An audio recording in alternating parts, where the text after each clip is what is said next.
I've been driving trucks for over 11 years. That's not something I ever dreamed of saying when I was younger. I didn't grow up wanting to haul freight across dead highways at night, living on gas station, coffee, and microwave food. But life doesn't ask you what you want. It pushes you where it needs you to go. I took the job because I had no choice. When I was 26, my life collapsed quietly. No explosion, no dramatic ending, just a slow series of losses. The factory I worked at shut down with 2 weeks' notice.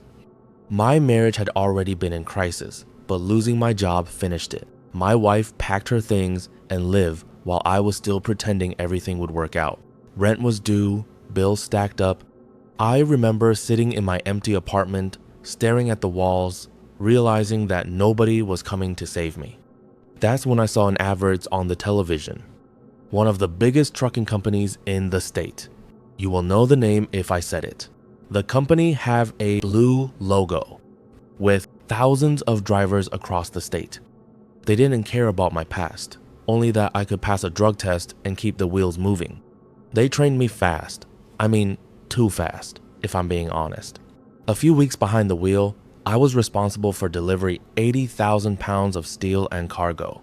They told us the road would become our home, but they didn't tell us it would also become a place where things will watch you. For the first few years, nothing strange happened. I drove nights because they paid more. The highways were quieter then, no traffic jams, just endless black pavement and white lines rolling under my headlights like a ribbon being pulled into darkness. I got used to the loneliness. You talk to yourself, or you listen to late night radio. But you must learn how to read the road the way sailors read the sea. By year 7, I thought I've seen everything. I was wrong. It was in late October when it happened. I've been with the company for almost a decade at that point. I have a clean record, and they know me as a trusted driver. They gave me a long overnight job through a stretch of highway that most drivers hated. No towns, no rest stops, no cell signal for long stretches, just forest pressing in on both sides like the road had been carved through something that didn't want it there. I remember signing the paperwork and feeling that little knot in my stomach. I ignored it. You learn to ignore instincts in this job. If you listen to every bad feeling, you'd never leave the yard. I rolled out just after sunset. The sky bled from orange to purple to black as I drove. The forest swallowed the last of the light. My headlights carved 2 narrow tunnels through the trees, but everything beyond them felt thick, heavy, like the darkness had weight. Around midnight, I realized something was wrong. Not obvious at first, just quiet. No radio signal, that happens. No passing cars, that happens too. But even the normal night sounds felt gone. No wind, no insects, just the low hum of my engine and the tires eating up the road. Then I saw him. A man standing on the side of the road. That alone wasn't strange. People break down. Hitchhikers still exist in some places. What bothered me was how still he was. No jacket, no bag, just standing there facing the road. As I passed him, our headlights met his face. He was smiling, not waving, not asking for help, just smiling straight at me. I told myself he was drunk, or high, or just another idiot tempting fate on a dark highway. I checked my mirrors. He was gone. That was when the first chill crawled up my spine. The feeling of being followed. For the next hour, nothing happened. But I couldn't get the feeling that something had changed. The road felt wrong, like I was moving but not getting anywhere. The road markers started to blur together. That's when I noticed the headlights behind me. At first, I was relieved that another truck coming behind me. But as the minutes passed, they never got closer. They just stay far behind, matching my own speed perfectly. I slowed down. They slowed down too. I speed up again. They speed up too. Fear grip inside of me. I turned on the radio, but there was not words. I turned the radio off. The headlights behind me went off. When I looked through the mirror, they have vanished. No turn off, no passing, just gone. At this point, my hands were shaking on the wheel. At 2:17 a.m., my fuel is already going down. To me, that didn't make any sense because I had more than enough fuel on my tank, and I checked it myself. But the gauge was dropping so fast, like something was drinking from the tank. I had no choice. So I had to pull off in one small station ahead, which has no building around it. Just an old maintenance lot with a flickering light pole. I pulled in, stopped the engine, and stepped out. The air felt wrong. I walked around the truck with my flashlight, checking for leaks. Everything looked fine. That's when I heard footsteps. I swung the light toward the sound. Nothing. Then the smell hit me again. I felt it before I saw it, a presence, close enough that my skin prickled. Behind my trailer, someone whispered my name. Not shouted, not called, whispered, like they were afraid of being heard. I ran.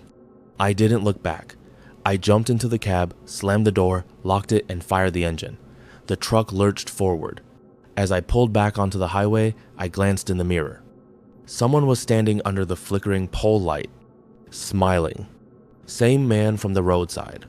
I drove faster than I ever had.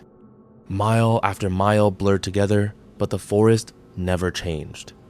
My GPS froze, showing me the same road no matter how far I went. Then the knocking started. 3 slow knocks. From inside the trailer, I told myself it was cargo shifting. That's what many drivers do, lie to themselves so they don't lose their minds. But this wasn't random. It was deliberate. 3 knocks. Then pause. Another. 3 more knocks again. I yelled, to the point that I didn't even remember what I said. Then the knocking stopped. For a moment, I thought it was over. Then I felt weight shift behind me. Not in the trailer. In the cab, the passenger seat dipped like someone had sat down. I smelled that rot again. I did not look. Whatever you do on the road, you don't look. The temperature dropped. The thing beside me breathed, slow and wet. "You've been driving a long time," it said. Its voice sounded like that of a ghost. You know what happens to men who never stop. I slammed the brakes. The truck screamed to a halt. The seat was empty. The forest thinned, the road straightened, traffic appeared like nothing had ever been wrong. My gauges returned to normal, my GPS snapped back to life. I pulled into the first real truck terminal. I swear I didn't move for an hour. Other drivers asked me if I was okay. I told them I was tired. I finished the delivery and returned back to the company. I didn't quit, but I didn't drive that route again.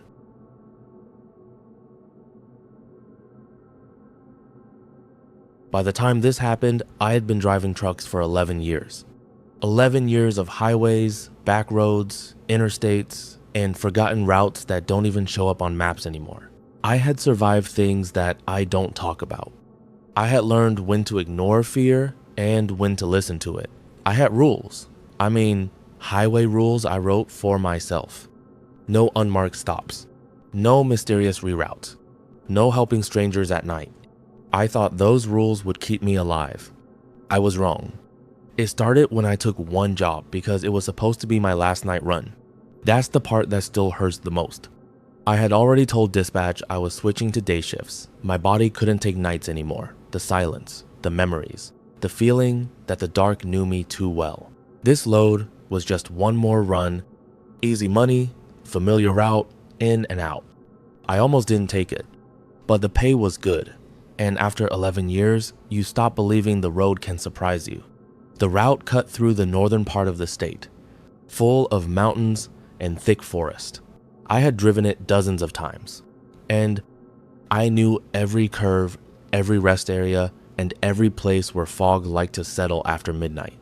The first half of the drive was normal, with clear weather, good music on the radio, other trucks passing now and then. I relaxed, let my guard down. I even smiled to myself, thinking maybe I'd finally made peace with the job. That was my mistake. Around 1:40 a.m., the fog rolled in. Not normal fog. This stuff was heavy, low. It didn't drift, it crawled. My headlights barely touched it. Then the radio cut out. I grabbed my phone. No signal. I slowed down. The fog thickened. Then I saw the brake lights. A truck packed ahead of me. I slammed the brakes and stopped just in time. The truck was old, too old, with rusted trailer. No company markings, no reflective tape, and no license plate number. I waited for the driver to get out. He didn't. I flashed my lights.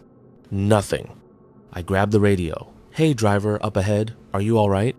No response. Then came a voice, calm and familiar, like that of my own. "Come check." My blood ran cold. I didn't move. That's when the driver's door of the truck ahead slowly opened.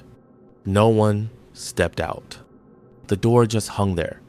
I put the truck in reverse. The engine stalled. The fog pressed closer, and then I heard footsteps. Not outside. Inside my trailer. Slow, heavy, and deliberate. Walking from the back of the trailer toward the cab, each step made the walls flex inward slightly, like something too big was squeezing through a space it didn't belong. I screamed. I don't care how that sounds. I screamed like a child. The footsteps stopped. Then came a scraping sound like nails dragged along metal. A voice followed, muffled by steel. "You've been here a long time." The fog outside thickened until I couldn't see the stopped truck anymore. The cab lights went off. Then the passenger door of my truck unlocked itself. Cold poured in. The smell hit me first. The same smell I'd known from other nights and other encounters. The seat dipped. I stared straight ahead. I could see it in the corner of my eye. Too tall, too thin. Its head nearly brushed the ceiling. Its skin looked stretched tight, like it didn't fit what was underneath. It turned its head toward me. "You never stopped," it said. Its voice wasn't rough or threatening. It was disappointed. "You kept driving, you ignored the signs, you didn't listen when we called." I shook my head, tears running down my face. "I just want to go home," I said. The thing leaned closer. "There is no home," it said softly. "The road is our home." The fog outside lifted suddenly. The truck ahead was gone. The road ahead wasn't right. It stretched forward unnaturally, long, perfectly straight, disappearing into blackness. No stars, no horizon, just road. On both sides, shapes stood in the fog. People, drivers, men and women in reflective vests, uniforms, work clothes, all staring. I realized with horror that some of them looked familiar. I mean, too familiar. The thing beside me placed a hand on my chest. Its fingers were cold and left burning pain where they touched. "Stay," it said. "You belong here." Something snapped inside me. I grabbed the steering wheel, slammed my foot down, and screamed, "No!" The engine roared back to life. The thing shrieked, not in anger, but in pain. The road shook violently. The smiling figures recoiled. The fog tore apart like fabric. The thing dissolved into smoke, sucked backward through the open door. The fog vanished like it had never been there. The road returned back to normal. I drove until the sun came up and burned every shadow away. When I finally pulled into the terminal, I noticed something on my chest. Finger-shaped bruises, burned deep into my skin. I was grateful to God that I didn't lose my life that night as I finally finished the delivery. I told dispatch that I was done with night driving forever. They didn't argue. I still drive trucks, but only in daylight.